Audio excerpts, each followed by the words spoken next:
Investigates is uncovering racial disparities in how the state's new hands-free law is being enforced. Our Mike Beaudet obtained the data that is raising troubling questions about how police respond to people violating the new rules and why so many people seem to be ignoring the new law.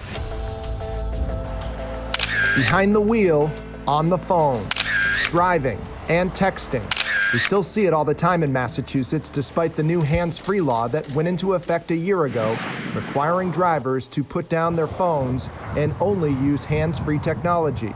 This year marks the 10th year that my dad won't be with us. Every day I miss him. Every day I wish I could call him, especially in this past year. Emily Stein is with Safe Roads Alliance, which pushed for the hands-free law for years.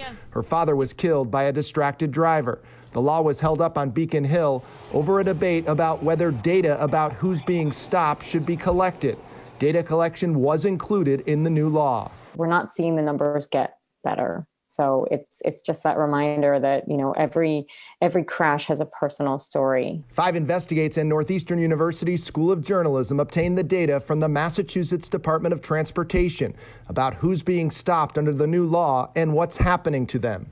The number of citations jumped dramatically in 2020, despite the new law coming as the pandemic hit and roads cleared out for a few months. Texting and driving was already against the law, and in 2019 there were nearly 14,000 citations. But in 2020, once it became illegal to even hold your phone in your hand while driving, the number of citations more than doubled to nearly 30,000. White people, white drivers, they had the best outcomes. About 70% of them received a warning. Dr. Karsten Andreessen is a professor of criminal justice at St. Edward's University in Austin, Texas. He worked on the 2004 Massachusetts racial and gender profiling study that found evidence of police bias in traffic stops back then. He agreed to analyze the new hands-free data we obtained from the state. White drivers, they only got a citation 30% of the time, whereas non-white drivers, Latino drivers, they got it 40% of the time. African Americans, 40% of the time, and then Asians, they got cited 44% of the time.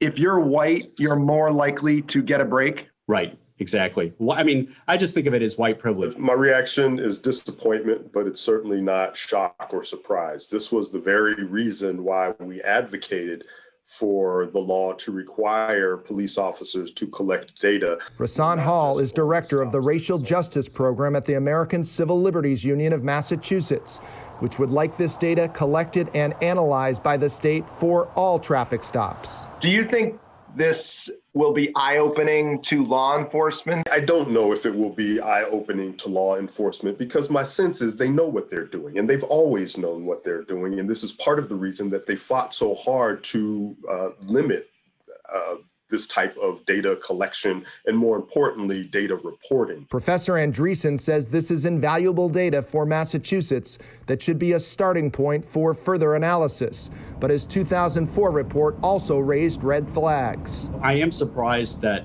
nearly 20 years later, they have all this data and you have all of these universities, you have all of these really smart people in Massachusetts that somebody hasn't thought of a way to sort of look at this. The Baker administration tells us it has contracted with Salem State University to analyze the data and that it has no tolerance for any race-based bias in policing and will evaluate the results of the report.